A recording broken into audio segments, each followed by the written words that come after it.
नमस्कार, मैं हूं कुलदीप कुमार राउत और आप देख रहे हैं फॉरएवर न्यूज। एक वक्त में कहा जाता था जो बिहार में जंगल राज खत्म करने और सुशासन बाबू का जो तमगा अगर किसी नेता को लगा है तो वो सिर्फ और सिर्फ नीतीश कुमार को। नीतीश कुमार के साथ एक ऐसा ये जो उनको नाम मिला है वो ऐसा चिपका जो जब तक वो मुख्यमंत्री पद पर बैठे हुए थे तब तक सिर्फ और सिर्फ उनको सुशासन बाबू के नाम से कहा जाता था और जाना जाता था। क्या अब वो युग खत्म हो गया है? क्या अब ये जो नए युग का शुरुआत हो रहा है वो भारतीय जनता पार्टी के साथ जाएगा या फिर उनका बेटा जेडीयू से जो शामिल होते हुए निशांत कुमार को लेकर कहा जाता है अब अपने बाप यानी कि नीतीश कुमार का जो पद था वो संभालेंगे? क्या वो संभाल पाएंगे? क्योंकि कई तरीके के वीडियो, कई तरीके के मानसिक संतुलन की बातें, कई तरीके के सवाल खड़ा होता हुआ दिखाई दे रहा है। इसी पर चर्चा करने के लिए हमारे साथ शर्मा जी मौजूद है। सर, आपका बहुत बहुत स्वागत है। किस तरीके से देख रहे हैं, क्या वाकई में नए युग का, नए बिहार का शुरुआत हो चुकी है अब? देखिए जी, ये तो बिल्कुल मजाक की बात है कि नए युग की शुरुआत, नए बिहार की शुरुआत। और आपने अभी बात करी अपनी प्रस्तावना में कि जी उन्हें सुशासन बाबू का तमगा दिया गया था। इन सुशासन बाबू के राज में ही 85 महादलितों के टोले में आग लगा दी गई थी दबंगों के द्वारा।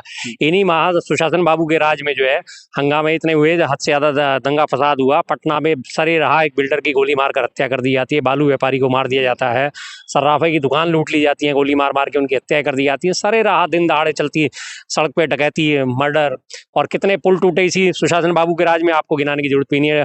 कम से कम 1.5 दर्जन से ज्यादा सुशासन बाबू के राज में। तो ये तो सिर्फ एक जो सरकारी मीडिया, गोदी मीडिया, उसके द्वारा दिया गया तमगा था जी, सुशासन बाबू, सुशासन बाबू। अदरवाइज इसके अलावा तो कुछ भी नहीं था। बिहार के हालात तो पहले से भी बदतर हो गए।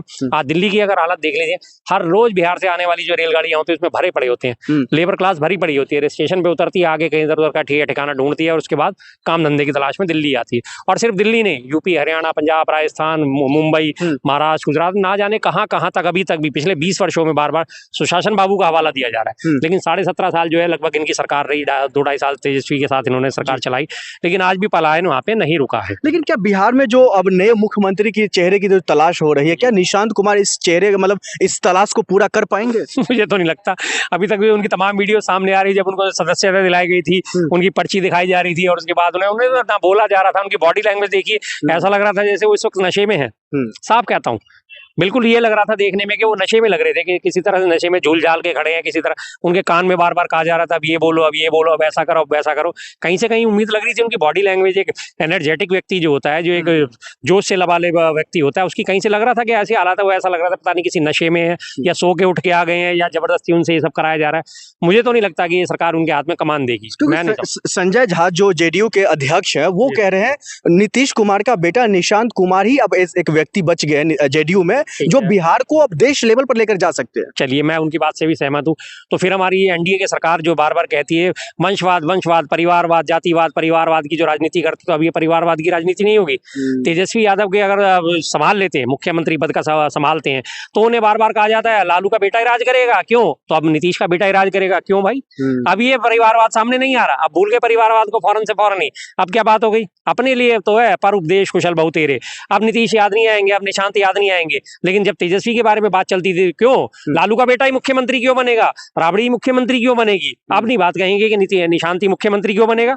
अब जातिवाद नहीं सामने आ रहा, अब आपका जो परिवारवाद सामने नहीं आ रहा। शर्मा जी, अब राज्यसभा में जा रहे हैं, कह रहे अब तक मैं बिहार को संभाला, अब तक मैं बिहार को जो प्रोग्रेस करवाया, जंगल राज से मुक्त करवाया, अब बिहार को हम देश लेवल पर लेकर जाएंगे। सिर्फ कहने की बात है, बतौलेबाजी। राज्यसभा जाके वो ऐसा कौन से तीर मार लेंगे, मुझे ये नहीं समझ में आ रहा। जिस तरह अपना पूरा हो रहा है शर्मा जी, उनका अपना सपना पूरा होना है ना, लेकिन बिहार का सपना तो नहीं पूरा हो रहा। बिहार से राज्यसभा के और भी तो सांसद आते हैं। क्या एक सांसद ही पूरे बिहार की जिम्मेदारी लेके बैठा होता है? क्या एक राज्यसभा सांसद जिस राज्य से वो आ रहा है, क्या उसके ऊपर राज्य की जिम्मेदारी होती है कि मुख्यमंत्री के ऊपर राज्य की जिम्मेदारी होती है? और जबकि जो विधानसभा है वहां की, जो ये बिहार है, बिहार ए ग्रेड का है। ए ग्रेड का मतलब होता है जिसमें एमएलए भी होते हैं और एमएलसी भी होते हैं। बी ग्रेड होता है जिसमें सिर्फ एमएलए होते हैं, और सी ग्रेड वो होता है जो केंद्र शासित प्रदेश होते हैं। तो उसमें एमएलए भी हैं, एमएलसी भी हैं, पूरी उनकी स्वायत्ता है, उनके पास अपना पूर्ण राज्य का दर्जा है, सब चीजें मौजूद है। तब आपने 17.5 साल में तो बिहार के काम ने कुछ नहीं करा। आप राज्यसभा जाके आप ऐसा कौन से तीर मार देंगे कि जो बिहार जो है देश लेवल पे आ जाएगा? अभी क्या दिक्कत है आपको? बिहार में मुख्यमंत्री चेहरा है कौन? दलितों का सबसे बड़ा चेहरा चिराग पासवान को माना जाता है। अब ये भी चेहरा निकल कर आ रहा है जो जीतन राम मांझी को भी प्रमोट कर सकती है, क्योंकि भारतीय जनता पार्टी पार्टी का ट्रैक रिकॉर्ड रहा है, अगर कोई मुख्यमंत्री वो अपना बनाना चाहती है तो वो ऐसे चेहरा ढूंढ कर लाते हैं जो किसी के जहन में नहीं रहता। जहन में नहीं रहता, क्योंकि उन्हें बिल्कुल ढूंढ ढांड के प्यादे लाने होते हैं, वो प्यादे जिनकी अपनी कोई औकात नहीं होती, जो प्यादे उनके हिसाब से चल सके और जब समय आने पे वो अपनी शहादत दे सकें। सच्ची बात यह है, जो समय आने पर अपनी शहादत दे, शहादत का मतलब है कि जब उनसे कहो कि मुख्यमंत्री पद छोड़ दो तो वो फौरन छोड़ दें, क्योंकि उनके पीछे 4 लोग भी खड़े होने वाले आपको नहीं मिलेंगे। कठपुतली मुख्यमंत्री आज की डेट में देख लीजिए पूरे देश में, मोहन यादव क्या है, कठपुतली मुख्यमंत्री हैं। नायब सिंह सैनी कठपुतली मुख्यमंत्री हैं। उसके बाद राजस्थान में देख लीजिए, कठपुतली मुख्यमंत्री हैं। आज उनकी अपनी हैसियत है।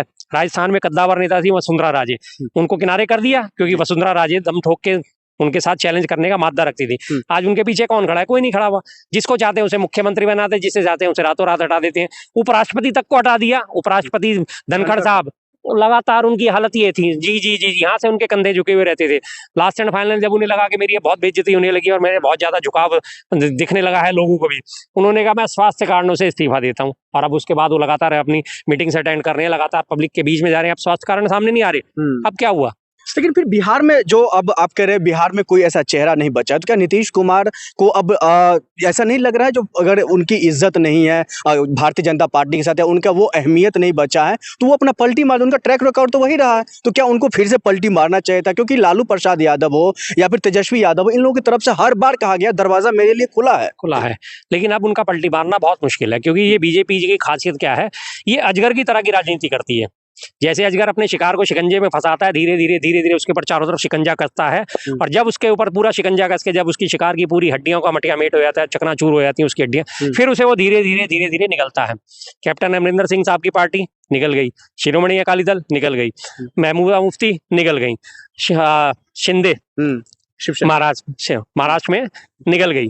आज कौन है इनके सामने? कोई भी नहीं। जिसको चाहा उसको निकल गए फौरन, और यही उन्होंने जो है शिंदे कर दिया आज नीतीश कुमार का भी। और रही बात अब बिहार के मुख्यमंत्री बनाने की, जहां तक मेरी अटकल है, जहां तक मेरी अनुमान है, ये आगे उन्हें सम्राट चौधरी को ही प्रमोट करेंगे। सम्राट चौधरी जी को? जी जी, तो मुख्यमंत्री हो सकता है ही, उप मुख्यमंत्री है, गृह मंत्री है, कानून व्यवस्था को मजबूत कर रहे हैं। हाँ, वो आते ही उन्होंने दिखाया ना कानून व्यवस्था कैसी मजबूत करी थी। उन्होंने उठा के बुलडोजर चलाने शुरू कर दिए। मतलब किसी के घर पे बुलडोजर चला दो और कानून व्यवस्था मजबूत हो गई। कानून व्यवस्था मजबूत ऐसे नहीं होती। कानून व्यवस्था मजबूत होती है जब आप अवैध शराब के जो ठेकेदार हैं उनके ऊपर आप जो है लगाम लगाइए। अवैध शराब आज भी वहाँ पे आसानी से उपलब्ध है। बेचने वाले की गिरफ्तारी नहीं होती, पीने वाले की गिरफ्तारी होती है।